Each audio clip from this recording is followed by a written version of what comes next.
வணக்கம் நண்பர்களே, நான் உங்கள் அண்ணாத்த நாகராஜ் பேசுகிறேன். நம்ம போன வீடியோவில் வாழ்க்கைனா என்ன, நம்ம வாழ்கிற வாழ்க்கையை எப்படி தேர்ந்தெடுப்பது, அதாவது நம்ம வாழ்கிற வாழ்க்கையை இன்பத்தை தேடுவதும் துன்பத்தை தேடுவதும் நம்ம கையில் தான் இருக்குது அப்படின்னு நான் சொல்லியிருந்தேன். அப்போ இன்பமான வாழ்க்கையை எப்படி தேர்ந்தெடுப்பது, துன்பமான வாழ்க்கையை எப்படி தேர்ந்தெடுப்பது, அதை பற்றி தான் இன்னைக்கு வீடியோலாம் நம்ம பார்க்க போறோம். வாங்க வீடியோக்குள்ள போறோம். அதாவது நம்ம வாழ்ற வாழ்க்கை இறைவன் கொடுத்த வரப்பிரசாதம் அப்படின்னு நான் சொல்லியிருந்தேன். அப்படிப்பட்ட வாழ்க்கைய நம்ம ரெண்டு விதமா பிரிக்கலாம். ஒன்று தெரிந்து வாழும் வாழ்க்கை, இன்னொன்று புரிந்து வாழும் வாழ்க்கை. அது என்ன வாழ்க்கைன்னா எல்லாம் ஒன்று தானே, அது என்ன தெரிஞ்சு வாழ்ற வாழ்க்கை புரிஞ்சு வாழ்ற வாழ்க்கை, அப்படி என்ன பெரிய வித்தியாசம் அப்படின்னு கேட்டா இருக்கு. ரெண்டு வாழ்க்கைக்கும் வித்தியாசம் இருக்கு. தெரிந்து வாழும் வாழ்க்கைனா என்ன அப்படின்னு பார்ப்போம். தெரிந்து வாழும் வாழ்க்கை அப்படின்னா நம்ம பள்ளி பருவத்துல, அதாவது ஸ்கூல் படிக்கிற காலத்துல என்ன பாடத்திட்டம் எடுக்கணும், 10ஆம் கிளாஸ் போகும்போது 11ஆம் கிளாஸ்ல நம்ம என்ன பாடத்திட்டம் எடுக்கணும், 11ல என்ன பாடத்திட்டம் எடுக்கிறோம் அப்படின்றத பொறுத்து தான் நம்ம கல்லூரியில பாடத்திட்டத்தை சூஸ் பண்ண முடியும். அப்ப கல்லூரியில நம்ம என்ன பாடத்திட்டம் எடுக்கிறோமோ அதை பொறுத்து தான் நம்ம வேலை வாய்ப்பு எப்படி அமையுதோ அதை பொறுத்து தான் நம்மளோட பொருளாதாரம், நம்ம பொருளாதாரம் எப்படி அமையுதோ அதை பொறுத்து தான் மன வாழ்க்கை. ஏன்னா பொருளாதாரம் சரியா இருந்தா தான் மன வாழ்க்கையில சந்தோஷமா வாழ முடியும். ஏன்னா மன வாழ்க்கைன்னு வந்துட்டாலே நமக்கு மனைவி, குழந்தைகள், குழந்தைகளோட எதிர்காலம், அவங்களோட படிப்பு, அவங்களோட எதிர்காலம் எல்லாத்தையுமே யோசிக்கணும்.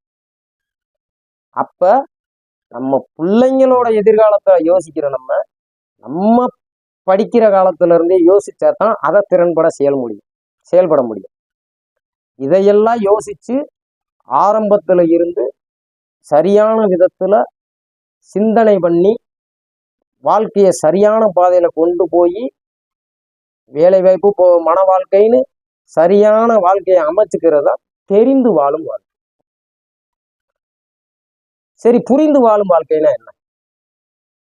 பள்ளி படிப்புல நம்ம கோட்டை விட்டுருப்போம், ஃப்ரெண்ட்ஸ் கூட சேர்ந்து ஜாலியா சுத்திக்கிட்டு ஸ்கூலுக்கு போகாம கட்டடிச்சு படத்துக்கெல்லாம் போயிருப்போம். அப்ப கல்லூரி படிப்பு பாதிக்கும் போது, பள்ளி படிப்பு பாதிக்கும் போது ஆட்டோமேட்டிக்கா கல்லூரி படிப்பும் பாதிச்சிடும். இப்ப கல்லூரி படிப்பு பாதிக்கும் போது வேலை வாய்ப்பு பாதிக்கும் போது மன வாழ்க்கை, பொருளாதாரம், இப்படி எல்லா விஷயமே பாதிப்பாயிடும்.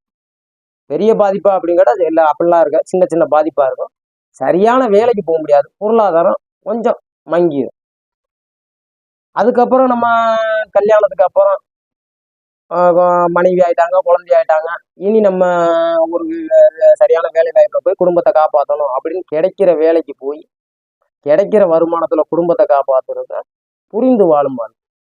இந்த வாழ்க்கையில நம்ம சில விஷயங்களை இழக்க வேண்டியது வரும். என்ன, நினைச்ச நேரத்துல நினைச்ச விஷயங்களை அனுபவிக்க முடியாது, சந்தோஷத்தை அனுபவிக்க முடியாது. இருக்கிற வருமானத்துல சந்தோஷத்தை அனுபவிச்சுக்கலாம், வருமானத்துக்கு மீறி பெரிய பெரிய விஷயங்களை நம்ம அனுபவிக்க முடியாது. தெரிந்து வாழும் வாழ்க்கையில நம்ம ஆரம்பத்துல இருந்தே அதெல்லாம் யோசிச்சு வர்றதுனால பொருளாதாரம் சரியா இருக்கும், நம்ம நினைச்ச விஷயங்களை அனுபவிக்க முடியும். இந்த புரிந்து வாழும் வாழ்க்கையில இடையில நம்ம புரிஞ்சு வாழ்க்கையை கொண்டு போறதுனால நம்ம பெரிய பெரிய விஷயங்களை கொஞ்சம் இழக்க நேரம். இதுதான் தெரிந்து வாழும் வாழ்க்கைக்கும் புரிந்து வாழும் வாழ்க்கைக்கும் உள்ள வித்தியாசம். அப்ப இந்த வாழ்க்கைய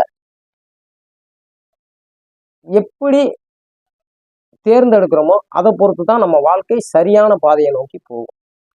அப்ப நம்ம இன்பமான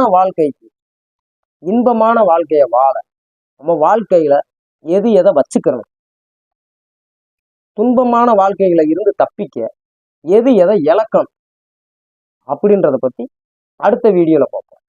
அது வரைக்கும் உங்களிடமிருந்து விடைபெறுவது உங்கள் அண்ணாத்த நாகராஜ். நன்றி, வணக்கம்.